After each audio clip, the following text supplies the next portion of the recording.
ಇನ್ನು ಇವತ್ತಿಂದ ದರ್ಶನ್ ರಾಜ್ಯಾದ್ಯಂತದ ಬಗ್ಗೆ ತನಿಖೆ ಆರಂಭವಾಗುತ್ತೆ.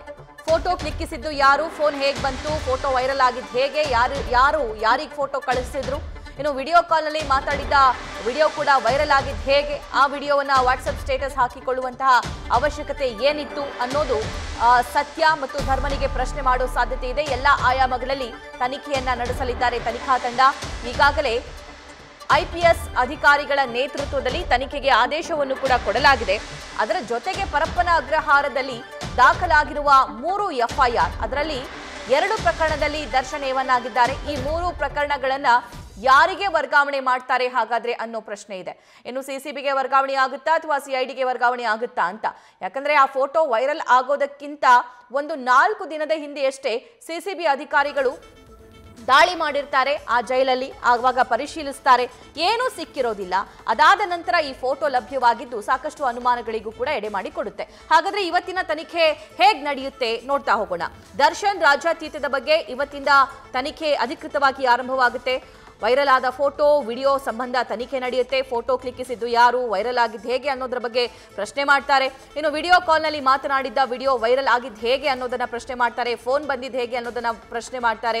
ಇನ್ನು ವಿಡಿಯೋ ಕಾಲ್ನಲ್ಲಿ ಮಾತಾಡಿದ್ದು ಯಾವ ಆ್ಯಪ್ನಲ್ಲಿ, ಯಾಕಂದ್ರೆ ಅದು ವಾಟ್ಸಪ್ ಕಾಲ್ ಅಂತೂ ಅಲ್ವೇ ಅಲ್ಲ. ಮೋಸ್ಟ್ಲಿ ಇನ್ಸ್ಟಾಗ್ರಾಮು ಅಥವಾ ಈ ಸ್ನ್ಯಾಪ್ಚಾಟು ಈ ತರದ ಬೇರೆ ಆಪ್ಷನ್ಗಳಿರಬಹುದು, ಅದರಿಂದ ಕಾಲ್ ಮಾಡಿರೋ ಸಾಧ್ಯತೆ ಇದೆ. ಹಾಗಾದ್ರೆ ಆ ಆಪ್ ಯಾವುದು ಅನ್ನೋದ್ರ ಬಗ್ಗೆನೂ ಕೂಡ ಮಾಹಿತಿ ಪಡ್ಕೊಳ್ತಾರೆ. ಇನ್ನು ಆರೋಪಿಗಳು ಜೈಲಿನಲ್ಲಿ ಹೇಗೆ ಕಾಲ ಕಳೀತಾ ಇದ್ರು ಅನ್ನೋದ್ರ ಬಗ್ಗೆ ತನಿಖೆ ನಡೆಯುತ್ತೆ.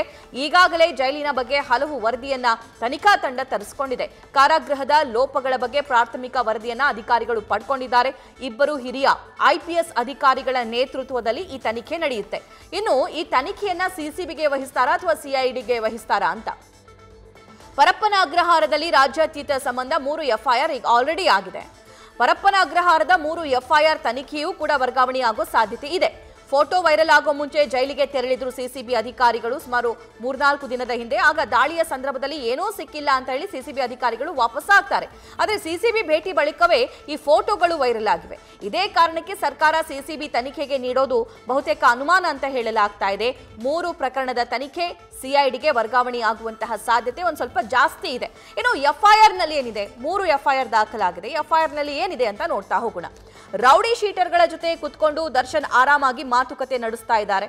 ಸಹ ಕೈದಿ ನಾಗರಾಜ್, ವಿಲ್ಸನ್ ಗಾರ್ಡನ್ ನಾಗ ಹಾಗೂ ಕುಳ್ಳ ಸೀನಾ ಅದರಲ್ಲಿದ್ದಾರೆ. ಎಲ್ಲರ ಜೊತೆ ಕುಳಿತು ಕಾಫಿ ಕುಳಿತಾ ಸಿಗರೇಟ್ ಸೇರ್ತಾ ಇರೋದು ಕೂಡ ಎಫ್ಐಆರ್ ನಲ್ಲಿ ಉಲ್ಲೇಖ ಮಾಡಲಾಗಿದೆ. ಕಾರಾಗೃಹದ ನಿಯಮ ಉಲ್ಲಂಘನೆ ಮಾಡಿದ ಆರೋಪದ ಅಡಿ ಕೇಸ್ ದಾಖಲಾಗಿದೆ. ದರ್ಶನ್, ನಾಗರಾಜ್, ಈ ವಿಲ್ಸನ್ ಗಾರ್ಡನ್ ನಾಗ, ಶ್ರೀನಿವಾಸ್ ವಿರುದ್ಧ ಎಫ್ಐಆರ್ ದಾಖಲಾಗಿರುವಂಥದ್ದು. ಇನ್ನು 2ನೇ ಎಫ್ಐಆರ್ ಕಾಪಿಯಲ್ಲಿ ಏನಿದೆ ನೋಡ್ತಾ ಹೋಗೋಣ. ಜೈಲಾಧಿಕಾರಿ ಎಂ ಸೋಮಶೇಖರ್ ನೀಡಿದ್ದ ದೂರಿನ ಅನ್ವಯ ಈಗ ಎಫ್ಐಆರ್ ಆಗಿದೆ.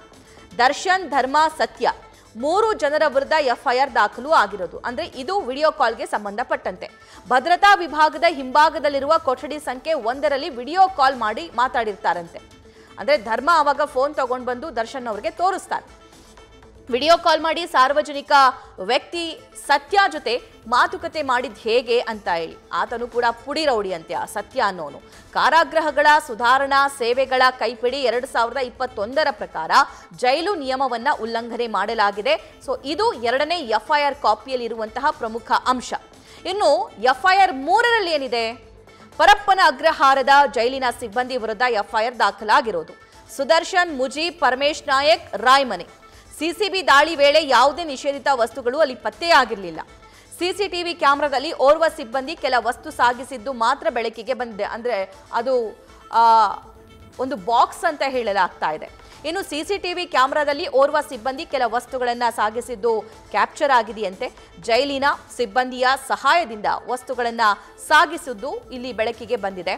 ಕಾರಾಗೃಹದ ನಿಯಮ ಉಲ್ಲಂಘಿಸಿದ ಜೈಲಾಧಿಕಾರಿಗಳ ವಿರುದ್ಧ ಈಗ ಎಫ್ಐಆರ್ ಕೂಡ ದಾಖಲಾಗಿದೆ. ಅಂದ್ರೆ ಇದರಲ್ಲಿ ಯಾರೆಲ್ಲ ಶಾಮೀಲಾಗಿದ್ದಾರೆ, ಯಾರೆಲ್ಲ ಅವರಿಗೆ ಅಲೌ ಮಾಡಿದ್ದಾರೆ, ಅವರೆಲ್ಲರಿಗೂ ಕೂಡ ಸಂಕಷ್ಟ ಕಟ್ಟಿಟ್ಟ ಬುತ್ತಿ.